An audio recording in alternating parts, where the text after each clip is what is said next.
विक्रम संवत 2077, शक संवत 1942। आज भाद्रपद मास के कृष्ण पक्ष की पंचमी तिथि, तदनुसार शनिवार 8 अगस्त 2020। हम अपने दर्शकों का CWB हिंदी न्यूज पर स्वागत करते हैं। आज का विचार, जब तक शिक्षा का मकसद नौकरी पाना होगा तब तक समाज में नौकर ही पैदा होंगे, मालिक नहीं।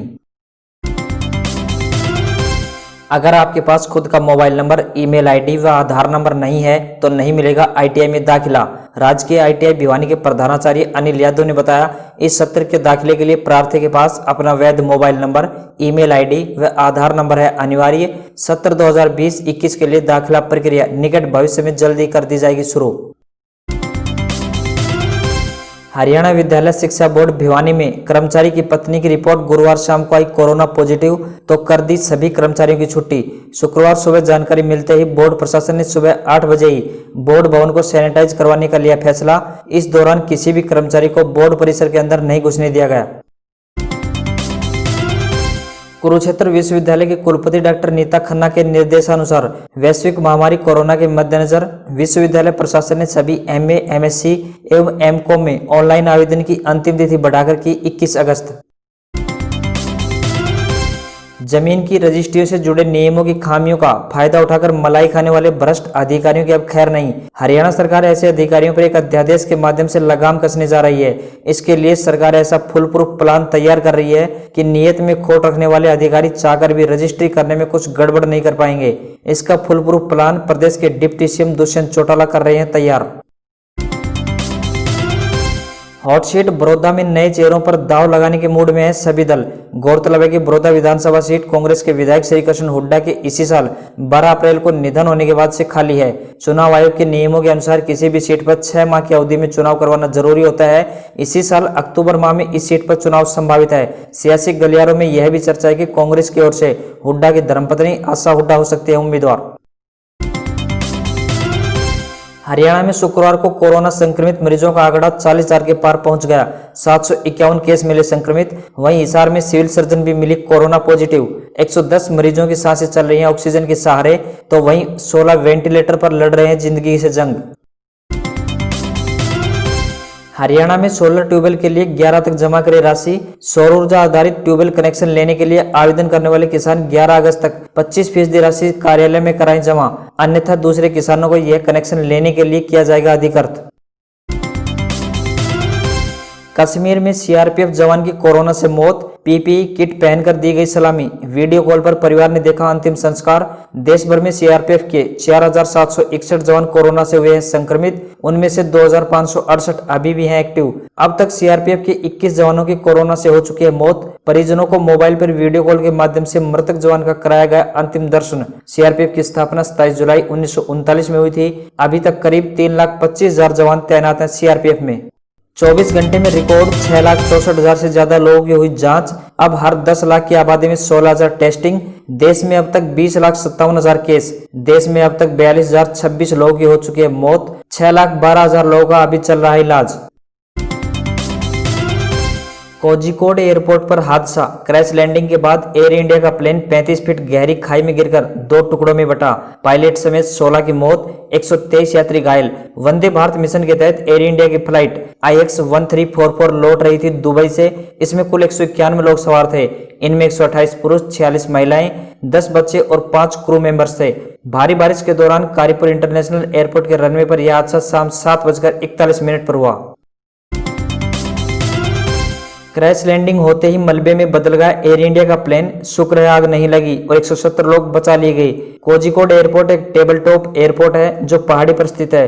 कहा जा रहा है कि विमान में आग न लगने का कारण वहां हो रही तेज बारिश थी। हादसे में जान गंवाने वाले पायलट विंग कमांडर दीपक वसंत साठे हैं। वे पहले एयरफोर्स में थे। हादसे के बाद प्रधानमंत्री नरेंद्र मोदी ने केरल के CM पिनाराई विजयन से बात की। केंद्रीय गृह मंत्री अमित शाह ने NDRF से तुरंत मौके पर पहुंचकर रेस्क्यू ऑपरेशन शुरू करने को कहा। देश को मिली पहली किसान रेल। महाराष्ट्र के देवलाली से बिहार के दानापुर तक चलेगी ट्रेन। सस्ती दरों पर एग्री प्रोडक्ट का ट्रांसपोर्टेशन होने से किसानों का होगा फायदा।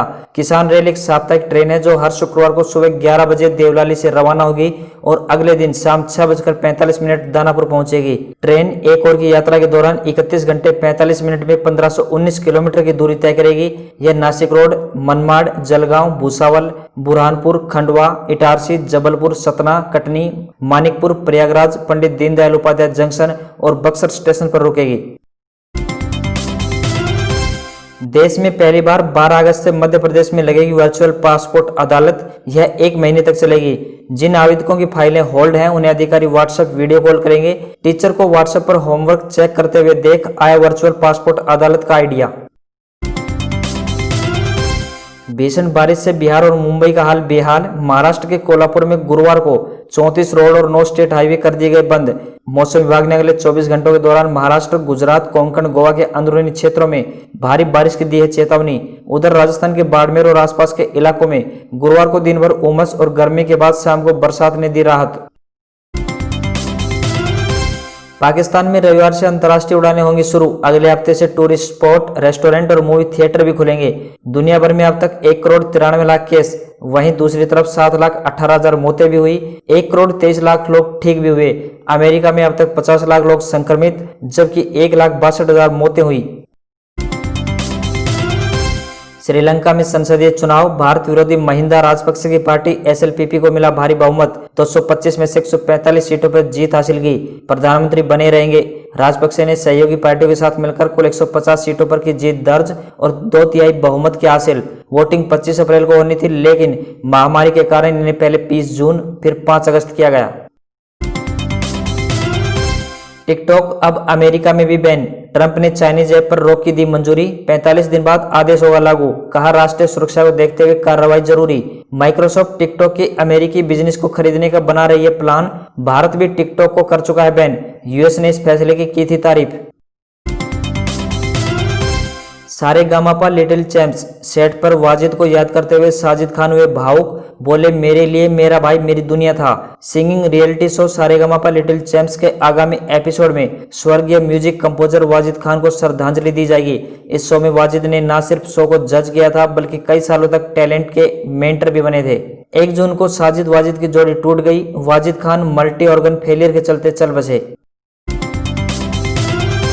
सुनील ग्रोवर की टीवी पर वापसी। नए शो से मिली रकम से करेंगे कोविड-19 महामारी के बीच फंसे लोगों की मदद। शो गैंग्स ऑफ फिल्मिस्तान में सुनील एक डॉन का किरदार निभाएंगे।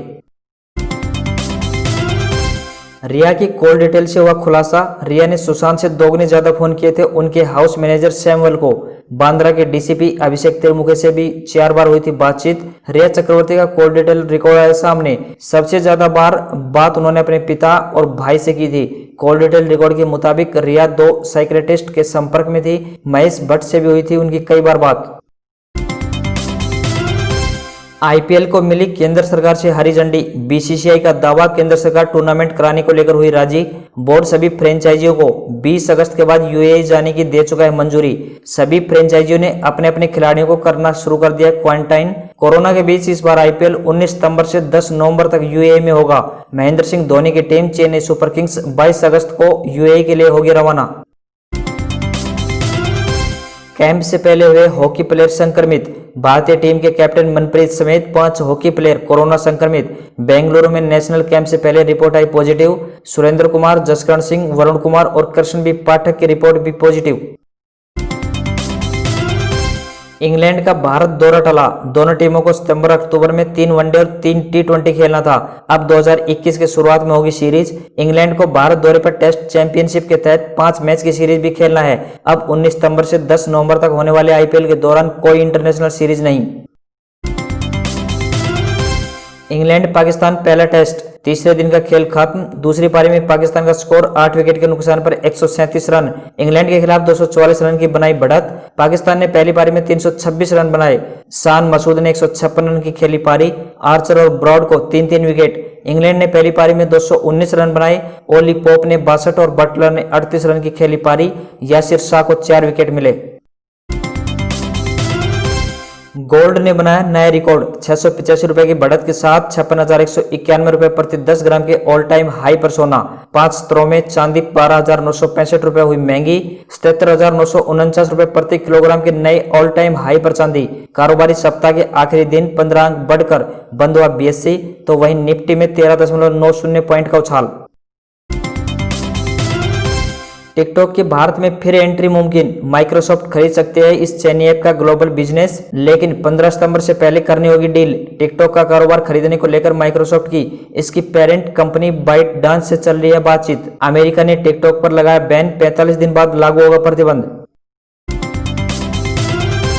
CBSE अपडेट्स, बोर्ड ने कंपार्टमेंट परीक्षा रद्द करने से किया इनकार, जुलाई में होने वाली परीक्षा के लिए जल्द जारी होगी नई तारीख। इस बारे में बोर्ड ने ऑफिशियल वेबसाइट पर नोटिफिकेशन जारी कर जानकारी दी है।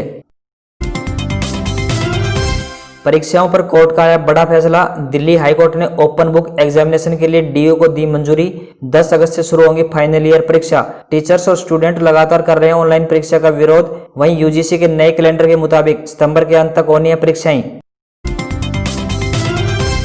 अब बात आज के इतिहास की। भारतीय क्रिकेटर दिलीप सरदेसाई का जन्म 8 अगस्त 1940 को हुआ। महात्मा गांधी ने 8 अगस्त 1942 को मुंबई से अंग्रेजों भारत छोड़ो आंदोलन की शुरुआत की थी। द्वितीय विश्व युद्ध में सोवियत संघ ने 8 अगस्त 1945 को जापान के खिलाफ युद्ध की घोषणा की। पाकिस्तान ने आज ही के दिन 1947 में अपने राष्ट्र ध्वज को मंजूरी दी। प्रसिद्ध भारतीय राजनीतिज्ञ कपिल सिब्बल का जन्म 8 अगस्त 1948 में हुआ।